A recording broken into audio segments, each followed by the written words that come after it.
Meet the new Google Pixel 8 and 8 Pro. Last week I had the opportunity to get hands-on with these at Google's launch event in New York City, so I went in with tons of technical questions and I came home with lots of answers. Stick around for my hands-on first impressions and some of the features that I am most looking forward to. Now this video is not sponsored and all editorial content in this video was written by me. Google covered the trip to New York City for the launch event via Team Pixel, but the brand is not reviewing any of my posted content. Good morning! I'm heading into the Made by Google launch event right now for the Pixel 8 Pro, the Pixel 8, and hopefully other products too. I'm so excited. I'll show you everything that I can. Follow along with me. Okay, I just got out of the keynote for the new Google Pixel products, so I'm gonna go check them out. They have a sandbox area where we can get hands-on, but I have to say, I'm pretty excited. I legit squealed while they were doing the live stream when they said that there's gonna be 7 years of security updates. I know y'all are gonna be excited about that. That's pretty much unheard of when it comes to Android security updates. So that's a big deal. But let's go ahead and check out the products, see what they look like, and get kind of hands-on. Hopefully I can ask some questions and get geeky. I am digging the new bay blue color of the 8 Pro, so this is the one that I spent most of my time with. The Pixel 8 Pro has a super bright new display. It's called the Super Actua display. It is loads brighter than the current models, and it will be fun to use whenever I'm hiking outdoors this fall. The matte casing is glass, but still very soft to the touch, and it stays cool in hand. It is less slippery too, and if you like to go caseless, then you will like this one. The 8 comes in different colors. This one has a shiny glass casing with a very comfortable form factor and size. This one is really easy to use one-handed, though some of the camera improvements of the Pro will not be included in the 8. I did get a chance to spend some time demoing the new camera improvements of the 8 Pro. The ultra-wide has a better macro focus, the telephoto lens can capture 56% more light, and 10 times photos can be shot at optical quality. The front-facing selfie lens also has autofocus now as well. I was very excited to see the new Pro controls in the Pixel 8 Pro. One thing not really mentioned anywhere, but I thought was really cool, is you can now control which lens you are taking a photo with. You know how smartphones will automatically change lenses based on depth from your subject, and sometimes it chooses the wrong lens that you want to take a picture with? Well, the Pro controls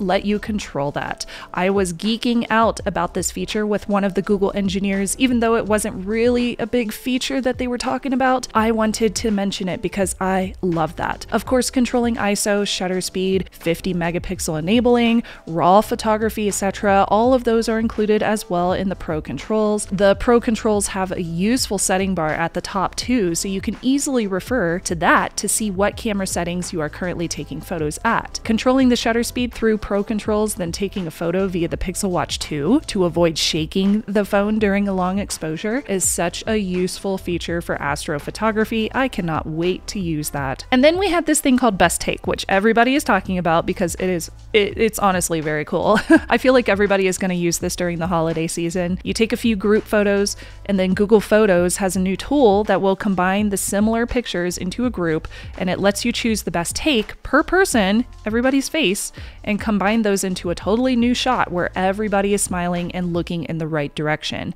Now, I do wonder if this will work on my dog's face. I want to test that. No more photoshopping all the smiling faces into one picture. You can just let Google Photos do the hard work. I cannot wait. The 8 Pro will get several other photo and video features like a new magic editor. There's audio magic eraser and video boost. Video boost will use the new Tensor G3 for optimal adjustments to color, lighting, stabilization, clarity, plus there's a new night sight video. I mentioned to the engineer demoing audio magic eraser that this could potentially help YouTubers steer clear of random music licensing copyright issues whenever we upload vlogs, because you can remove music from a video using machine learning on a device after you have recorded that video. It is being marketed to remove wind, noisy environments, conversations, because it can recognize those different subsets of audio. But think about the use case of removing copyrighted music that just so happens to be in the background. That's going to be incredibly useful. Now, the 8 Pro also has a temperature sensor, so you can use it to take your temperature or scan something else. Google did submit the sensor spec to the FDA FDA, so you will be able to add this data to your Fitbit app too. Other features and improvements I'm looking forward to are the ability to summarize an article and have Google read it back to you.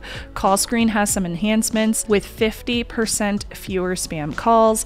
I don't think it was mentioned during the keynote, but this is very cool. Y'all are gonna like this. Face Unlock on the 8 and the 8 Pro have achieved the highest Android biometric class, which means you will finally be able to use Face Unlock to unlock banking and payment apps instead of just your fingerprint. That is thanks to the Tensor G3 with the Titan M2 security chipset. So you pack that in with the 7 years of security updates and patches, and you've got yourself a very nice upgrade. They will be available on shelves October 12th. The 8 is $699 starting with pre-order. There's some trade-in deals, and then the 8 Pro is $999 starting. The 8 Pro pre-order comes with a free Pixel Watch 2 until October 11th, so you still have a couple of days, and I have linked those below with affiliate links which do directly support my channel. Now, if you are finding this video helpful, a subscribe would mean a whole lot, because subscribing is a free and simple way of showing me which videos you find helpful and valuable, and it tells me which direction I should take my channel in. Now, I did want to end this video by noting the new Pixel phone cases, the Pixel Watch 2, and upgrades to the Pixel Buds Pro. The phone cases from Google are very compatible with the available colors for the 8 and 8 Pro. I actually really like them, but of course testing in real life will give us a better impression. Since many of y'all are proficient in programming, I wanted to show you this pro tip with Google Home and Assistant.